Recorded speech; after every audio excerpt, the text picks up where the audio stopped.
Going on? How y'all doing? So this video gonna be about Condoleezza Rice, so Condi girl, and it's bad enough how she was about critical race theory, but her latest is we should move on from January 6th.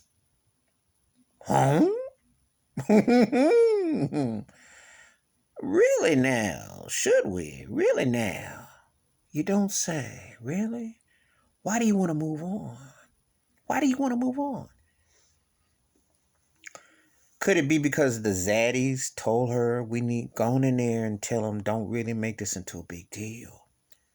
White male protesters predominantly who stalk into the White House, who put their foot on Nancy Pelosi's desk with Confederate flags, violated Capitol Hill, and crawled through windows. Oh, that's just boys being boys. It's just as American as apple pie. For the whole world to see on display. Yeah, let's just make it go away. Let's act like the president at the time who lost was chanting it up, was leading the insurrection, and wanted his vice president to go under the bus, and they were saying to lynch him. Yeah, let's just look the other way. Now, there's a lot of Aunt Jemima's, Uncle Tom's, tap dancing giants in the black community. And I'm talking about what comes out their mouth and their actions. I'm not talking about who they will, what they do. I'm talking about what comes out, what they say. And it seems like there's always one that's always trying to top the other. And this week is Condoleezza Rice, because she's trying to be the tap dancing queen. I didn't know Debbie Allen had been giving her dance lessons, but she's tapping her feet, so wait. She's got bananas all on her tailpipe like Josephine Baker's ghost is all on her back.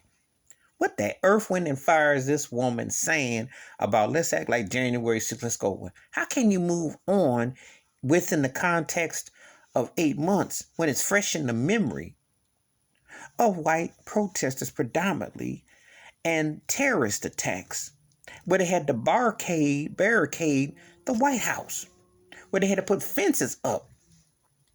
White on white, systematic, free-for-all. Proud Boys, all this stuff. And she's like, well, maybe you can't move on from this. Donald Trump should be held for treason. He led a riot. He done broke all kinds of laws.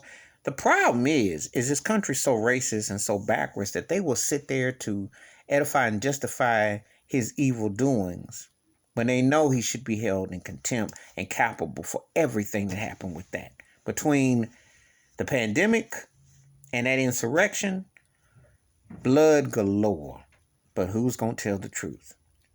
And they get little old Condoleezza Rice to come off the field, off the plantation, to say, well, it's bad, but it's not that bad.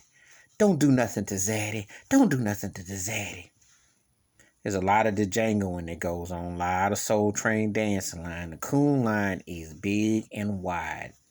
And she's throwing her hat front and center. Just when you think there are other worthy kings and queens of coonery, Condoleezza Rice is like, let me get to the top of the line, masses. Let me get in there, bosses. This is embarrassing. January 6th ain't been talked about near enough. As a matter of fact, all these opponents of critical race theory, well, how do you erase that from the sight of memory?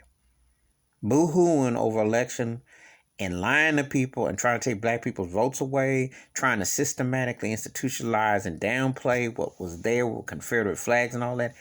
White folk up there talking about lynching a vice president, killing people, crawling through windows. And you're going to act like, oh, well, that's just a faint memory. Yeah, nice try, Condoleezza Rice. All that shuffling and shucking, just another coon that has no sense of what's going on. Please, she know, but she rather tap dance for Zaddy. Please hit like, subscribe, and welcome thoughts and comments, and I do respond. Thank you. Wash your hands, keep your mind clear, watch out for another, and I'm waiting to see who's the next one that can't wait to get their tap dancing shoes, because you can tell the feet be flying, the teeth be shining, and the soul went out the window a long time ago.